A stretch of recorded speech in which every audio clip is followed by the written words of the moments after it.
हरे कृष्णा, दंडवत प्रणाम आप सभी को। तो आप सभी को हैप्पी इंडिपेंडेंस डे, स्वतंत्रता दिवस की बहुत सारी हार्दिक शुभकामनाएं। तो क्या आपको पता है कि हमारी वास्तविक स्वतंत्रता क्या है? हम ये स्वतंत्रता दिवस कितने धूमधाम से पूरे जोश के साथ ये उत्सव मना रहे हैं, पर हमें ये भी पता होना चाहिए कि हमारी वास्तविक स्वतंत्रता क्या है। तो ये जो हमें मनुष्य जीवन मिला है, इसमें हमें थोड़ी सी अल्प स्वतंत्रता भगवान ने दे रखी है। तो उस अल्प स्वतंत्रता का अगर हम फ़ायदा उठाएंगे, पूरा पूरा लाभ उठाएंगे, तब हम ये जीवन सफल कर पाएंगे। और अगर हम उसका दुरुपयोग करेंगे तो फिर से इस 84 लाख योनियों में भटकते रहेंगे। तो ये मनुष्य जीवन जो है वो बहुत सुनहरा अवसर हमें मिला हुआ है, और ये एक बार कई बार मिला है हमें।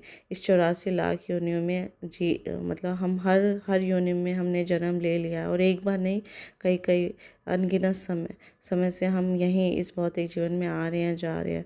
लेकिन अगर हम इस जीवन में, इस मनुष्य जीवन में, दुर्लभ मनुष्य जीवन में भगवान श्री कृष्ण की भक्ति करेंगे, कृष्ण प्रेम प्राप्त करेंगे, तो हमारा मनुष्य जीवन का सफल हो जाएगा। उसका जो परम लक्ष्य है वो हम प्राप्त कर पाएंगे। तो ये अल्प स्वतंत्रता हमें हमें स्वीकार करनी है कि हम भक्ति का मार्ग चुने या इस भौतिक संसार में ही यहाँ पड़े रहें। तो शास्त्रों में ये उल्लेख मिलता है कि एक जीवात्मा का जो शरीर है, इसमें दो पक्षी बैठे हुए हैं, एक आत्मा और एक परमात्मा। आत्मा हम सभी जीवात्मा है, और परमात्मा तो जो भी हम कार्य कर रहे हैं, कर्म कर रहे हैं, उसका साक्षी परमात्मा है। तो परमात्मा उसमें कोई भी दखल अंदाजी नहीं करता, सिर्फ देखते रहते हैं वो हमारे कार्य को। तो अगर हम तमोगुण, रजोगुण और सतोगुण में रहकर कार्य करते हैं तो हम इस जीवन में बंध जाते हैं। लेकिन जब हम इन तीनों गुणों से ऊपर उठ के शुद्ध सतोगुण में भक्ति को चुनते हैं और भक्ति का कार्य करते हैं, तो भगवान बहुत प्रसन्न होते हैं, और वो इसी दिन का इंतज़ार कर रहे हैं। और जन्मों जन्मों से, अनादिकाल से भगवान परमात्मा स्वरूप में हमारे हृदय में विराजित हैं। तो वो उनकी प्रसन्नता के लिए हमें इस अल्प छोटी सी स्वतंत्रता का पूरा पूरा लाभ उठाना है। तो एक बार जब हम भक्ति में पैर रखते हैं, भक्ति को स्वीकार करते हैं, तो इससे भगवान की परम प्रसन्नता होती है, और भगवान बहुत प्रसन्न होते हैं। तो अगर कृष्णा भगवान हमसे प्रसन्न हो जाए तो हमें और किसी सुख की चाह भी नहीं रह पाएगी, क्योंकि वही पूर्ण पुरुषोत्तम भगवान है। तो इस भव सागर से पार करने के लिए ये जो मनुष्य जीवन है नौका के समान है, नाव है।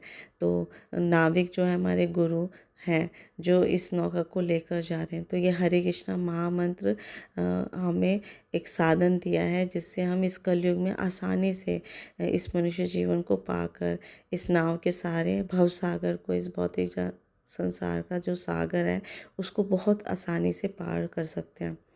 तो हमें अपने जीवन की बागडोर जो है भगवान के हाथों में सौंप देनी है।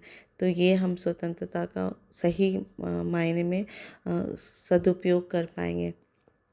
तो हमें हमें समझ आता है, साधु गुरु शास्त्र सभी हमें ये बताते हैं कि भगवान जो है वो अपने भक्तों को बहुत प्रेम करते हैं। हालांकि भगवान सभी को पूर्ण रूप से सबका पालन पोषण कर रहे हैं, पर जब हम भक्ति करते हैं तो बहुत प्रसन्न होते हैं, और वो हमारा उनसे प्रेम अधिकाधिक बढ़ जाता है।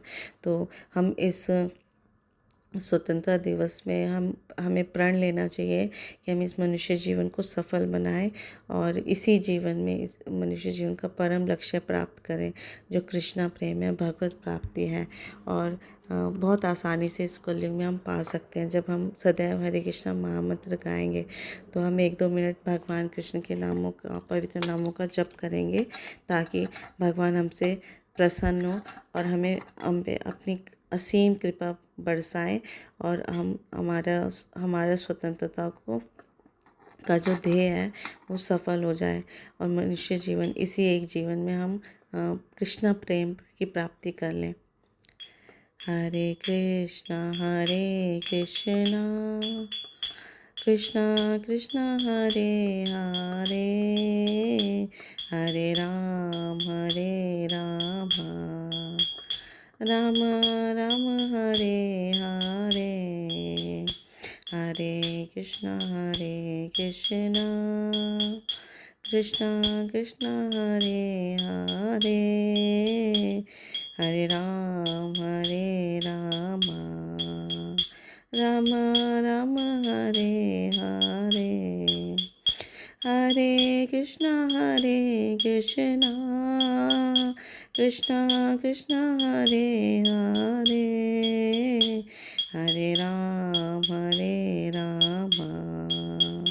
राम राम हरे हरे। तो जब हम सदैव हरे कृष्णा कृष्णा कृष्णा हरे